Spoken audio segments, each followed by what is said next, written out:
The Fantastic Four. Before we get into the review, I want to have a slight aside here at the start saying how remarkably similar of a movie this is to Superman. In terms of style, presentation, pacing, and most importantly, where it is placed in the timeline.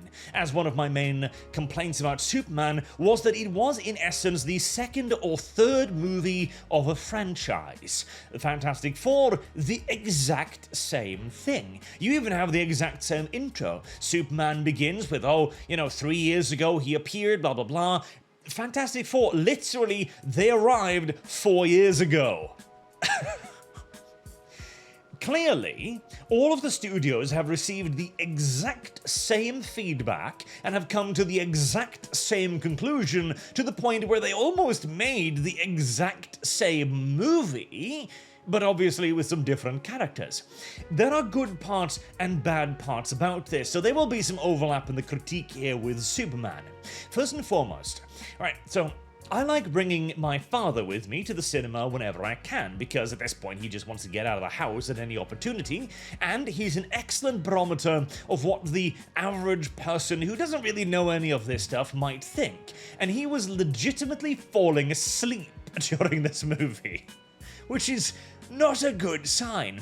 And it wasn't because nothing was happening. There's all kinds of marvelous spectacle in this movie. You see Galactus, you see his massive spaceship, the Silver Surfer, all kinds of superpowers going on. There's shit happening, but when you're dumped directly into the middle of an unfolding story, you lack all of the context that you require to understand the characters. Now, as I said in Superman, we don't need another origin story. We don't need an hour of going like, whoa, I can stretch and I turn on fire. We don't need that. But we also don't need 4 years later. Because we don't know these characters. We don't know how they interact. We don't know why they do what they do. You've kind of dumped yourself in the middle of the lifespan of 4 people who already have built up a great deal of rapport, personality, characters, etc., and you know none of it. And so it is very easy for your brain to just simply disconnect from it all, because it doesn't really get what's going on. Ben Grimm, for example, he's clearly in love with a girl, right? And he's stalking her a little bit. It's clear from the contextual clues that that's what he's doing, but you don't know why. Why is this woman so special? What made Ben fall for her? How far along are they? Do they know each other well? Has he tried to contact her? Has he tried to hit on her? Is he just a creepy stalker? These are contextual things that would be nice. Like, our entire understanding of Johnny Storm as a womanizer is like one line going, oh right, Johnny Storm likes women in space, therefore, like, that's all we get to establish that Johnny Storm is a womanizer, full stop.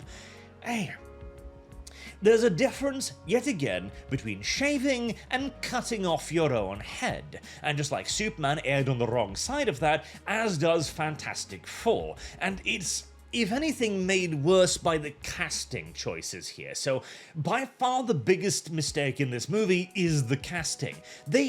They are just not the Fantastic Four. And I'm saying that as someone who is not the largest fan of the Fantastic Four. It's never been my favorite superhero group by any stretch of the imagination. But compared them to the older 2000s movies with Jessica Alba, right? The casting there was perfect. Absolutely pitch perfect. Reed Richards was obviously Reed Richards. Sue Storm was obviously Sue Storm, etc. Here, Pedro Pascal is Pedro Pascal. He's not Reed Richards. This weird, like, bowl-cut blonde guy is not Johnny Storm. And the Thing is the worst one of them all. So Ben Grimm speaks like a sissified woman, I swear to God. His entire his presentation as this giant, craggy guy, and later on the stone beard, speaks with this effeminate voice. They don't even try to change it. Like in the old movies, they added a gravelly aspect to it, like it sounded like rocks sliding upon rocks because all of him is rocks. Here, none of that. You see his mouth move and it feels like a bad puppet show. very, very bad. Sue Storm is okay, but, I mean, compared to Jessica Alba, she's not even in the same league as her, not even close. Casting, awful, dreadful, really genuinely terrible, and clearly a result of friends, families, and nepotism, along with Pedro Pascal fever, more so than an attempt to actually find the correct characters, and this really does undermine the show, as, you know, one of the good parts is that the characters actually get relatively equal screen time here. Johnny gets to do some cool stuff, The Thing gets to do some cool stuff, Reed Richards gets to do some cool stuff, although he majoritively just fails at trying to do the cool stuff, and Sue Storm gets to be the star protagonist, as she finally overcomes Galactus by doing that superhero thing where they grunt aggressively, and somehow their superpowers just become more super for a brief period of time. Which also kills her, because that's a side effect of Sue Storm's superpower. Random self-deletus. Shrug. Don't worry, it's a superhero movie in the current year, so she's resurrected 5 seconds later, and God, I could hear an audible groan in the entire cinema as it happened. Because everyone's like, oh, she's not really dead. God, Hollywood, seriously. Stop it with the fake deaths. This was cute 20 years ago at the end of a Disney movie when you killed the dog and it's raining and everyone's like, oh God, the dog can't be dead. And then an angel comes down like, no, the dog isn't dead. Of course, it's a children's movie. Stop doing this. Just have her not die. It's a lot more effective, honestly, than faking it, as everybody knows what you're doing. At this point, subvert expectations. Kill the bitch. Please, kill the bitch. Let's have the story of Pedro Pascal raising their baby as a single father, as the Fantastic Three. Do that instead. That would have been more interesting, but, well, then you'd have a superhero group of 3 men, so that would be a problem. Also, I do like that there's not a whole lot of politics in this movie beyond the usual surface-level nonsense. Sue Storm definitely comes across as a little bit of the leader, but then she's not like, Reed, go to your corner, you chauvinist, you. She's just a little bit more assertive, so I'll shrug and bear it. And of course, all of the characters are their usual diverse selves. There's an awful lot of black and brown people being readily accepted in 1960s America, but shrug, it is the current year, what can you do about it? And I'm sure there might be some progressive elements attempting to push this as political, like they did with Superman, going like, oh well, this random made-up bullshit nation with brown people in it is clearly Palestine. Like, at no point does the movie indicate that in the slightest. But details. The story, then.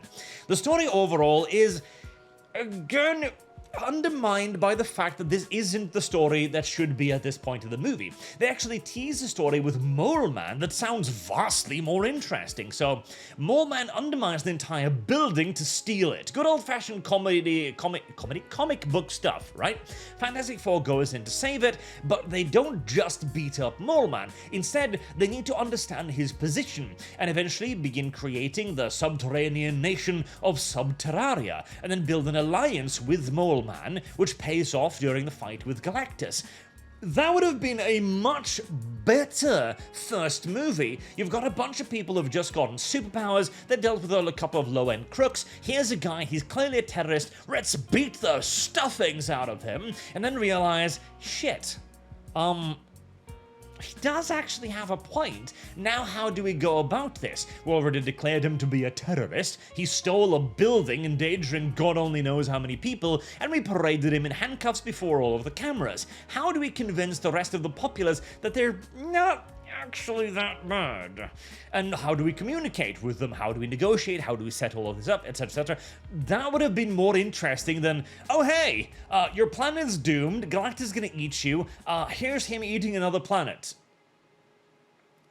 It's too big of a threat. See, Escalation is something I've talked about in previous videos around the topic of superheroes. Escalation is absolutely necessary. Batman v Superman was the perfect example of this. In fact, this is Marvel's Batman v Superman right here, where everybody wants to see Batman vs Superman, but they don't want it to be the second movie in the franchise. This needs building up, this needs preparation, this needs teasing, this needs the audience to connect with the characters first, and then you get the payoff. You can't just have your ice cream sundae for dinner every day, you'll get sick of it. Same thing here. Galactus appears and is, I'm gonna destroy the world! And the Fantastic Four is like, we have no fucking clue how to stop any of this. And they put on a pathetic performance, getting their asses roundly beat without even so much as really trying to fight Galactus, until Sue begins to scream aggressively and go, "Ree!" And that defeats Galactus, because, you know, they clearly didn't have much of a plan to actually beat his ass at that point, but superhero nonsense, so shrug again. They need more build-up, because, again, now you've introduced Galactus. You've introduced the guy who just would wipe out the Earth, right? Who would just eat us all.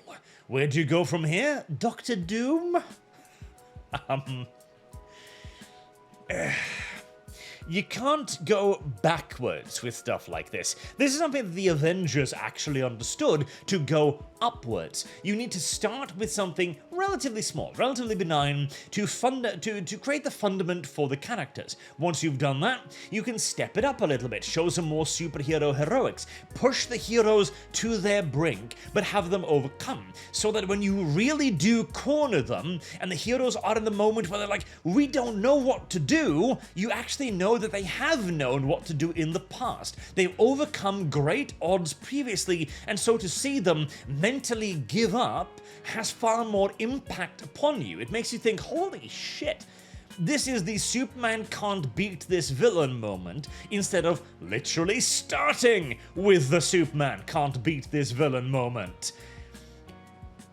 It severely undermines it all, and I firmly believe, having now seen 2 movies like this, that this is going to be a very short-lived era of superheroes. I think this is probably going to do reasonably well initially, and then flop hard on second and third entries, causing both DC and Marvel to kill their plans for the rest of the expanded universes here. However, the lessons learned from these movies about the pacing and presentation, and when the movies should be set in the character's lifespan, will be invaluable, leading us to another group of superhero movies thereafter who will understand this better, who will give us the Fantastic Four 4 months after they became fantastic, not 4 years. Same with Superman. It will build up more of a connection to the characters, ideally, honestly, by beginning at a lower scale. Don't leap straight to the $300 million feature film. Begin with something like a TV show.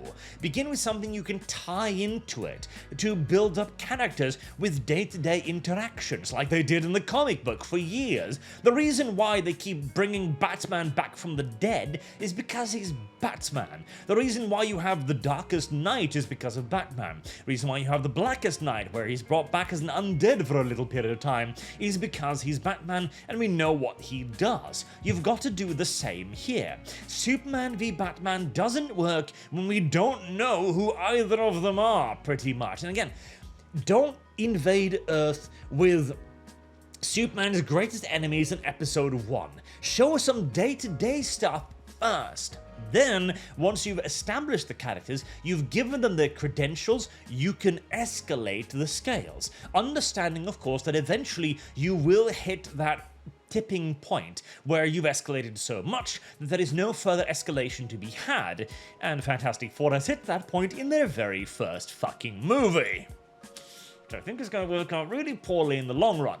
Now, On a positive note, the visual effects are really nice and the aesthetics are really great. I love the kind of like futuristic 60s style tech that they've got on.